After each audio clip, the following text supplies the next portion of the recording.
Thank you all for joining us here at noon. I'm Grace McKenna in for Brooke Hash. We're in day 3 of a pretty big heat wave heating Kentucky, and expected to reach 92 today. And it's only getting hotter. So let's go ahead and get on over to Sam Gabrielli with that. Sam, yeah, it sounds like scorcher today, but even more so come this weekend. Hot, hot, hot all week long here, Grace. We're going to be upping our temperatures each day this week into the upper 90s by the time we get to Friday and Saturday. Now, the only little difference right now later on this week will be for the humidity to be dropping a little bit more. But granted, it's still going to be real hot outside to dangerous hot out times. 86 currently at the International Airport in Louisville. Fort Knox 83 as we speak. E-Town sitting at 87. You bring in a little bit of humidity to the air and it makes it feel like we're at 88 currently at the airport in Louisville, 89 in Bardstown for the feels like temperature. And here's how it looks a little bit closer on the map so far. Here at Corden, we're sitting at 90 flat, 91 in Seymour, and hanging on to 86 for the feels like in Madison towards North Vernon as well. And again, there's your current temperatures getting out the door to get your lunch hour started. We're going to be clocking in 93 degrees today. There will be a couple of high passing clouds, but in a few more minutes, please stick around. I'm actually keen in on some hotter days ahead of us as this dome of high pressure is just not letting up. Stick around. All right, Sam, thank you. We know the heat can be especially difficult on people who work outside as we reach, like Sam said, up to 92 degrees today. Postal workers, construction workers, even professional athletes have to brave the temperatures to get their jobs done. We hit the tennis courts to speak with tennis pro Joshua Russell. He spends hours outside every day regardless of the heat, and told us on hot days like today, he can go through as much as 4 gallons of water to stay hydrated. Russell's suggestion, if you're going to be outside for a long time, water will not be enough. You will need something with electrolytes in it. When you sweat, a lot of your vitamins or your minerals, they get depleted, and you're just reinforcing, you're building it back up. So water is good. You got to drink a ton of water, but you need something to have that. Liquid IV would be something that's good. That's a brand. Anything along those lines. Because of the heat, Rumpke Waste and Recycling says its crews will be out earlier than usual this week. The trash company says it wants teams to finish routes earlier before the extreme heat gets too bad. Customers waiting to have trash and recycling picked up should take their bins to the curb the night before to be safe. It is important to know the difference between heat exhaustion and heat stroke. If it's heat exhaustion, you may experience dizziness, thirst, heavy sweating, or nausea. For heat stroke, those symptoms are confusion and even unconsciousness. Either way, experts say you need to call 911 immediately if you are experiencing that. Right now, steps are being taken to protect people from this week's extreme heat. 8 neighborhood place locations, along with the city's 14 community centers, will operate as cooling areas for people who need to get out of the heat. If temperatures reach 95 degrees, an Operation White Flag will also be in effect to ensure that anybody who is homeless can find shelter. When you're out and about driving this week, it's important to remember just how hot it gets in cars. In just 10 minutes, the temperature inside of a car can rise 20 degrees, creating a dangerous environment for children and pets if left inside. AAA encourages adults to use the ACT method. That's avoid heat stroke by never leaving a child alone in the car, create electronic reminders or put something in the back seat so you don't forget children in the back, and take action by immediately calling 911 if a child or pet is found unattended in a car.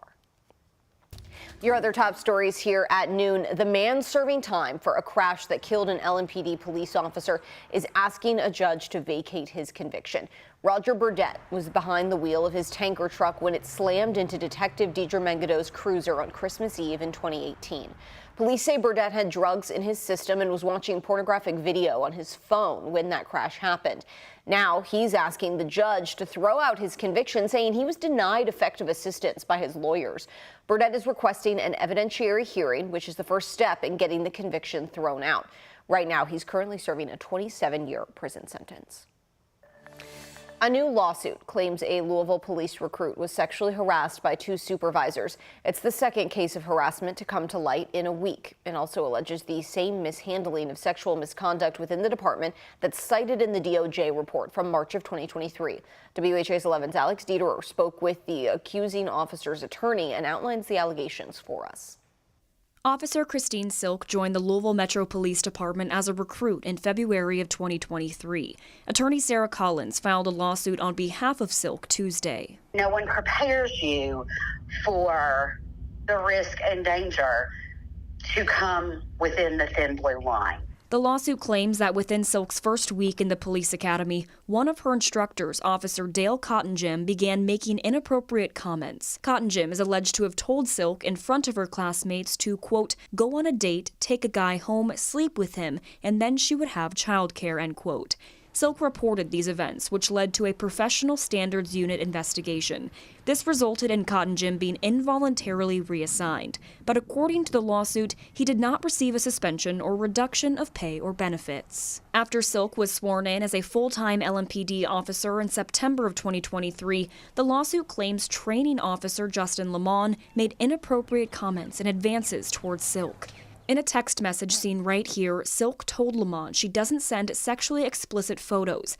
After a couple responses, Lamont then sent a sexually explicit photo of himself. She was previously aware of other officers who had been sent unsolicited pictures, other officers who had experienced sexual harassment.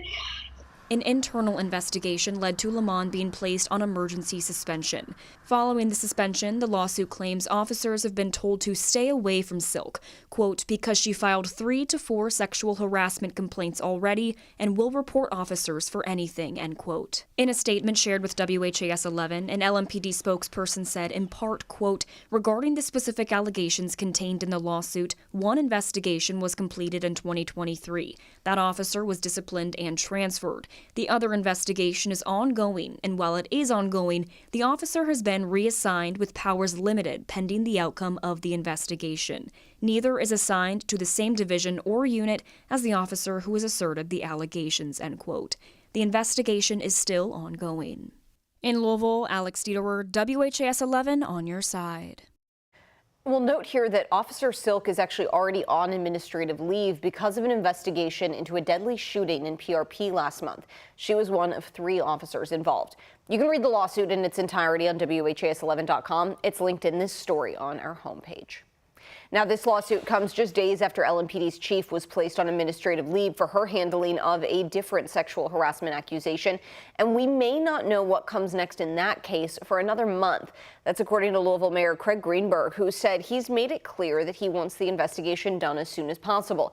He provided the update alongside acting police chief Paul Humphrey in Frankfort while discussing the city's progress and challenges with lawmakers. This was Humphrey's first public appearance since taking the position as interim chief. He told us in many ways his current responsibilities remain business as usual. There's a police department to run. We've been running it this entire time, and nothing's going to change about that. It doesn't matter who the chief is or even who the mayor is. Their job's the same. It's to take care of people and protect people, and they're dedicated to doing that. There are 3 separate investigations going on right now in that case. One is being handled by David Byer, a former FBI agent, and that's specifically to look at the actions of the police chief after Officer Shannon Lauder claimed she was sexually harassed. The investigation will also include the recording of the May 22nd command staff meeting where the claim was made. The LMPD officer accused in the case, Mayor Brian Couriger, can't be independently investigated by LMPD because he supervises the department's professional standards unit. So the Jefferson County Attorney's Office will now investigate the harassment allegations against him. Plus, Shannon Lauder's attorney says he is conducting his own investigation. Police in Jeffersontown are investigating a deadly shooting this afternoon. A man was killed and a woman hurt when J-Town police say they were shot while sitting in their parked car. It happened around 8 last night at an apartment complex off Old 6 Mile Lane. J-Town Police Chief Rick Sanders says the man was shot several times and died at the scene. The woman was taken to the hospital and is expected to survive. Detectives are talking to neighbors in the complex for more information. If you know anything, you're asked to call police at the number on your screen. It's 502-267-0503.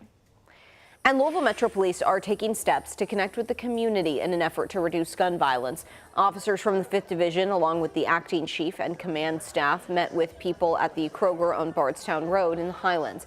It's part of their Stop Gun Violence effort. People were able to share your concerns and ideas with officers and get safety information and a free gun lock. If you have a weapon, lock it up. Don't leave it in your car, just like your wallet or any other valuables. We want to make sure the community is working together to eliminate crime. We don't want to make it easy on criminals. The department is hosting these events at Kroger stores throughout the city every other week.